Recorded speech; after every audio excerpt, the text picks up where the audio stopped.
Heather Stott, BBC Radio Manchester. 95.1 FM. Now, we had an amazing email here at the BBC this morning from Amie, a serving police officer in North Manchester. And this is what Amie said. I'm currently a serving GMP police constable. I do not know the girls personally, but a loss of two of our own is felt across the force. Therefore, I want to do something to honour their memory. I have written this poem and I dedicate it to my two incredibly brave colleagues. I want to share this poem with as many people as possible. Rest in peace, girls. And Amie joins you now. Amie, good morning. Hello, good morning. Good morning. So you were moved to write this poem by the death of your colleagues Fiona and Nicola Hughes. I was, yeah. Tell me, I want you to read the poem to us in just a moment, Amie. Yeah. I know you want as many people to hear it as possible, but tell me, what did you think when you heard that two of your colleagues had been killed? Well, like I said in my email, I mean, I didn't know the officers personally, but it's just, I probably feel like every single, not just police officer, but every single member of the public out there, it's just such a shock and just so sad. And when, like I said, when it is somebody, it just really, really hits home, because obviously being a police officer myself, it's just, you do feel the loss, even, like I said, even though I didn't know them, you feel the loss yourself. And this morning we're talking about people contacting the police if they see a crime or they know of a crime being committed. And it's thought that possibly some people might have known about criminal activity in the area before your two colleagues were killed. What are your thoughts on people not coming forward, not sharing their information? Well, it's very, very difficult to kind of put a thought on that, really. Obviously, some people obviously too frightened to come forward with things, but I urge people to obviously report any criminal activity that they see and hopefully prevent something so terrible as this from happening in the future. So, Amie, the poem, would you read it to us? I will, yeah. Thank you. I will. The alarm clock goes off, it's early in the morn. I rub my eyes as I let out a yawn. As I dress, my mind wonders of the day that lies ahead, as I count the hours until I can return to my bed. Another working day as I creep from my house, leaving loved ones to sleep. I'm as quiet as a mouse. My car pulls from the drive, the radio blurs into life. What will the day bring? What troubles, what strife? There it is, my Nick, I see it, I care.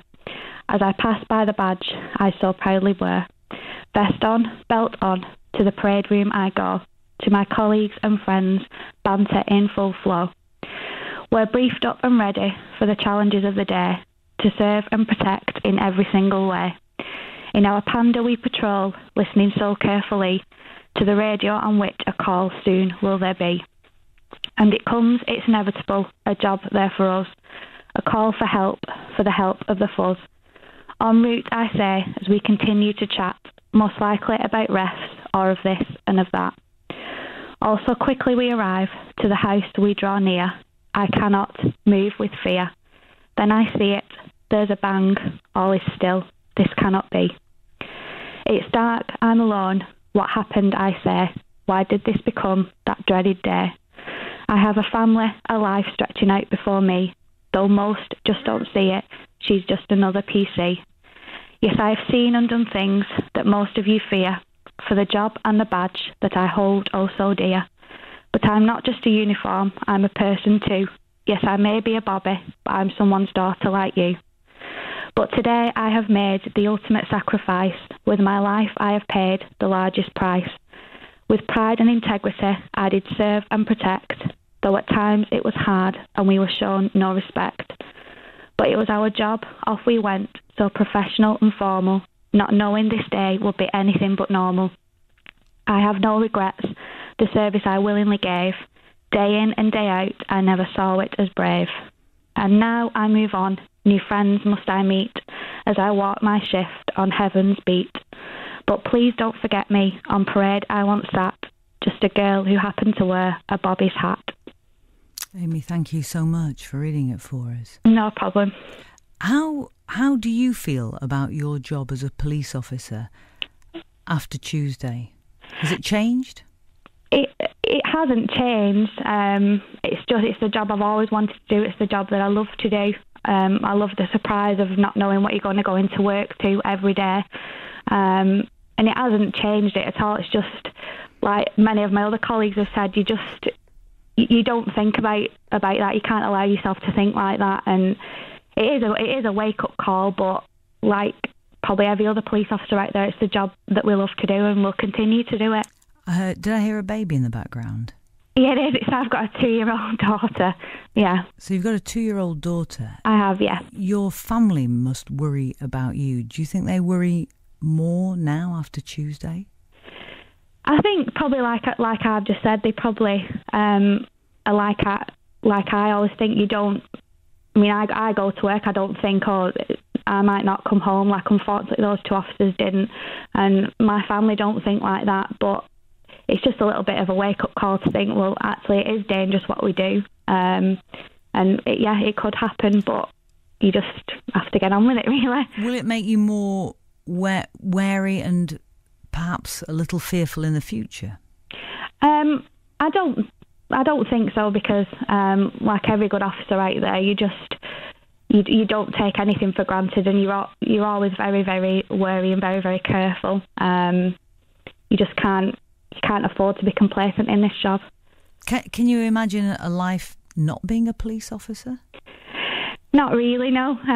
Like I said, it's the job I've always wanted to do, and it's a big part of my life. And like I said, GMP's a family.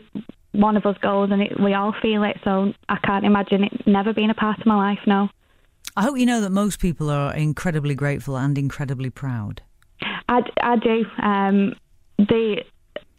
The support that GMP's had from the members of the public is just unbelievable. And obviously the police do get a lot of flack in the media and from some members of the public. And sometimes you just think like it's just a battle, and you're just battling all the time to try and prove that, look, we're not all bad, and it is good that some of like what we do. And when something like this happens, and the response and the reactions that members of the public have said, and it just goes to show that, you know what I mean, we are appreciated, and I'm so, so grateful for that.